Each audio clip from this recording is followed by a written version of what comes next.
This is the moment we've all been waiting for the thousands in attendance and the millions watching around the world.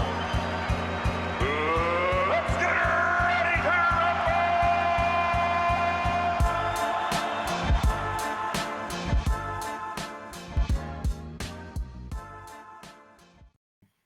Cavs are good. They're good again. I hope the chat was very nice about that. They were actually, there was a lot of optimism in the chat. Even opening the night, a lot of people felt good about it. I felt good about it. I know the Cavs had kind of taken their eye off the ball recently. We played a couple stinker teams in Chicago, Charlotte, all that. So I was hoping that playing Milwaukee, national TV, a genuine playoff team, right? Like they're not title contenders per se, but a legit team that you get up for. And for the most part, it wasn't like a wire-to-wire dominant victory, but they were pretty much in the driver's seat wire-to-wire. It was a back-and-forth first quarter, but they took control. A little bit of a scare for a minute in the fourth quarter, but they immediately reclaimed the game, and I felt pretty good. Okay, scare was too far, but there was a moment where they cut it to 4. I think it was like the third quarter. Yeah. No, I think third quarter they kind of cut it. They cut it to 4, right? Or maybe it was third quarter. No, because they went on those runs. Listen, yeah, either way, they immediately reclaimed so you were, I was busy. Yeah, but no. So it's overall, it's I was very happy. So I did say earlier that Jarrett Allen was getting cooked. I regret that I may have been a little too harsh in saying he was getting cooked. He was getting a little, he wasn't able to keep Giannis from scoring, obviously. But the whole point is he was able to make it difficult for Giannis. Giannis got his points. He got 30 points, which, that's a pretty good day for most people. 30 points on 24 shots, Allen, though. Right. So let me continue. He made him work, and he also the benefit of Allen in that situation is kind of like the Jokic thing, where Jokic is still getting his points, but Giannis still getting his points, but Giannis only had 3 assists, which I think is really key. Yeah. One of the things that he pointed out last game when they played was that playing the Cavs makes it really hard to do the drive and kick game, and when Giannis is able to do the drive and kick game, it's game over because you can't stop Giannis. And then, Taurean Prince starts hitting a couple of shots. Now Kyle Kuzma is hitting shots. And then the Bucks are like, oh yeah, the Bucks are kind of a good team. So they weren't able to do that just because you can play straight up. And I thought the Cavs did a really good job of digging down. There was a couple times where Max Strus dug down and got a turnover. Mobley with some strategic help. So I think that this is just a really, we're talking about potential second round matchups. This is a really tough matchup for the Bucks. The Cavs won 4 straight. They've won 6 of 8 against the Bucks. So it's I think that if they met in the playoffs, it'd be a 5-game series, probably, maybe a 4-game series. So I'm right there with you. I will always give respect to Giannis and Dame. The fact that Milwaukee would have the best player in the series is something that always gives me reason for, to pause. But I mean, the Cavs are just dominating this matchup, and honestly, fantastic point there. I forgot about that Giannis quote too, where he said the Cavs are the hardest team for him to play, right? And they do a good job of limiting his drive and kick. 3 assists. You look at this supporting cast. Nobody really even was attempting threes for Milwaukee. The bench only had Gary Trent Jr. attempt 4, AJ Green had 2, and then there were some garbage time shots that went up. But overall, they shot 29% from 3. The Cavs did a really good job of limiting the supporting cast and also making Giannis work for it. And you know what? You were right. Allen was getting cooked for moments, right? Giannis is still going to power through and dunk on your head once or twice a night. But as long as you keep fighting, as long as you keep playing physical, and this was not a game where Jarrett Allen, even though he got, bulldozed and dunked on a couple times, never felt like he was rolling over and just taking it. He was fighting every single possession all the way until the end when he decided to, deal out some revenge and pack Brook Lopez at the rim. That was awesome. Yeah, that was really sick. So Jarrett Allen, I think the defense to me, was maybe the story of the night because they hold Milwaukee to just 100 points. No one on the Cavs really played that well offensively. Max Strus led the team in scoring with 17 points. Mitchell and Garland, both combined 1 of 15 from 3. Yeah. Didn't really have it going. And you win by double digits on the road against a good Milwaukee team. Again, they're not in that upper echelon, but they're they're a good team. So just really impressive win, I think. Yeah.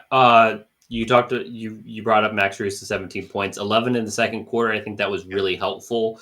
It was a 2-point game going into the second quarter. The Cavs made it a 15-point game there. And 11 points for Max Strus really allowed you to do that. So that good second quarter allowed you to, overcome a pretty crappy third quarter where they only scored 22 points. But again, we're talking about the Cavs defense. Cavs defense was good enough to hold Milwaukee to 25.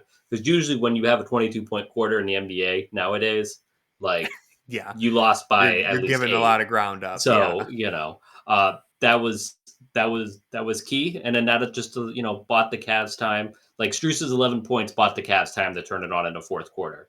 And he was out there. Max was out there with that lineup of him, Dean, Darius, Isaac Okoro, and Jarrett. So good games from Dean and Isaac. I thought Isaac was really impactful in his minutes. Yeah, no, I agree. I think Okoro, since coming back from that shoulder injury the second time, he's just looked probably the most comfortable he's ever been. Like, listen, he's still not an offensive superstar, but he looks comfortable dribbling the ball. He's shooting threes with confidence. It's not putting up crazy numbers, but he looks free. He doesn't look like he's scared to dribble the ball. Tony, I come here, I say something nice about Isaac Okoro, then you just have you just have to take it way too far. Okay, give me an opportunity to make it right, Jackson. Give me an opportunity to make it right. Okay. He's been playing good. I'll say that he's playing good. You know who else is playing really good? I don't think he played good the last 2 games, but that's he played good today. So I didn't watch the Charlotte game. I decided it's not worth watching. Okay. So that maybe my perception. It was definitely entertaining. Let me transition to your guy, Sam Merrill. 7 for 9 from 3 over his last 2 games. My man, earning some positive grades. I haven't written the grades yet tonight, but he's going to get a good one. He had a good game. Coming into today's game, he was 43% since the All-Star break. That number's only going to go up probably closer to 50% now. So yeah, he's, Sammy Buckets can't keep him down. He's balling. And I've said this a lot on the live streams. I don't remember if I've dropped the take much on the podcast, but Sam Merrill, he fights so hard on defense. And especially the last week or so, it's felt like he's contesting everything and guys are still making the shot. And I'm just like, damn it. Can he just get rewarded for this effort? Can he just get rewarded? Tonight, I don't have any tracking data or anything, but I felt like there was a lot of times, especially on Damian Lillard and even Kevin Porter Jr., I think he forced him into an air ball. It's like Sam Merrill's put in the effort. He's contesting shots, and finally guys are missing. And I'm like, yes, Sam not only hit 3 threes tonight, but he played really solid defense too. He was not a mismatch at all.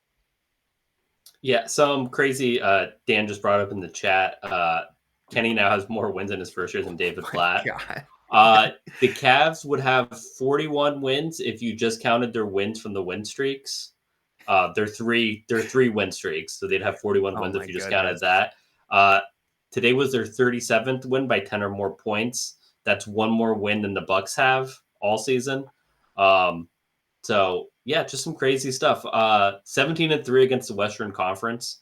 Obviously, that's the best win percentage, but I think that's better than a lot of Western Conference teams. I think they were about 10th. I think they're 10th or 11th in wins against the Western Conference. So just some insane stats. Yeah.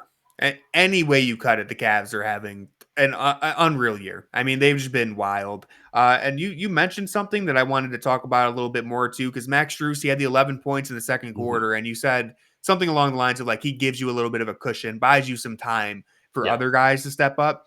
That's what this team has done all year long. I mean, they dominated Milwaukee's bench. I don't know what the final bench score was, but Milwaukee's bench had 9 points to 39 from Cleveland at some point. Everyone on this team, it really is just win by committee. Max Strus had the 11-point second quarter. Evan Mobley had a pretty decent first quarter, I thought. Like, I thought this was going to be a big Mobley game for a second. He ended up finishing with only 13, but I think he had 10 of those in the first quarter. Not really any big moments from Garland or Mitchell, but like Dean Wade hits three threes. Yeah, absolutely none. We can talk about that in a second, but like Dean Wade hits the 3 threes. Sam Merrill hits his 3. DeAndre Hunter also had kind of an off night, but like you get so much, like Ty Jerome doing a little bit. It's just this team is so deep that even when Mitchell and Garland struggle, you win by double digits on the road because just everyone else is chipping in at the right time. I feel like, yeah, and like one of the things that you were talking about with the bench, the Bucks had 3 players in double figures. Kyle Kuzma was the only other one besides Dame. He had 17 points. And the Cavs had like, I don't have the box score in front of me. They probably like 5. 5. They had 5 in double digits, and then 3 more players who had 9 points. So they had 8 guys, 9 or more. And like if you said Mobley, Garland, and Allen, Mobley, Mitchell, and Garland are all going to score under 15 points, and the Virginia Cavaliers aren't going to be doing a whole lot, you'd be like, well, they're probably not winning this one. And that's not the case because you had Max, Dean, and Sam just give you a whole lot of points, and it's like, yeah. And when you watch them, it's like, yeah, Dean Wade hit 3 open threes. You kind of expect that because they were wide open. Max Strus gives you 17 points, 5 of 11 from 3, I think, something like that. And it's like, yeah, that's 5 of 9. Kind of what 5 of 9. So that's what Max Strus can do. And Sam Merrill was giving you 3. So it's just like you just have so many. Like it just felt like this was a game where like the Bucks would stop the initial action and it would be like drive, kick, swing. Oh, that's a wide open 3. Oh, that's a 3-point shooter that's probably going to make that. Oh, he did. And it's just like, I don't know how you stop the Cavs when they're like that. They just have so many options, and their offensive process. I think this just speaks to their offensive process is just so dialed in that even when you don't have like a good performance from one guy, you can still just, make it all work. Yeah, no, that's a perfect point. I think they have fully bought into this offensive process, and even like you can't shake them from it because Garland and Mitchell both really didn't play that good. They didn't even really distribute the ball that well, right? Like each had, Mitchell had 6 assists, Garland had 5. That's not bad at all. But even Mobley, no big scoring game. Like no one individual player had it going, and they still put up 112. Like this team is just so bought in. And look, we could talk about this game all night, but I think we save it for the full pod. I'm going to wrap up our post-game discussion here so I can start the grades. I want to say thank you to everyone who tuned in on Playback, everyone who watches this later on YouTube. Really appreciate you guys. The stream was a lot of fun, and we'll be back soon. Hopefully the Cavs keep this win streak going, and I hope you guys enjoy the rest of your night. Go Cavs.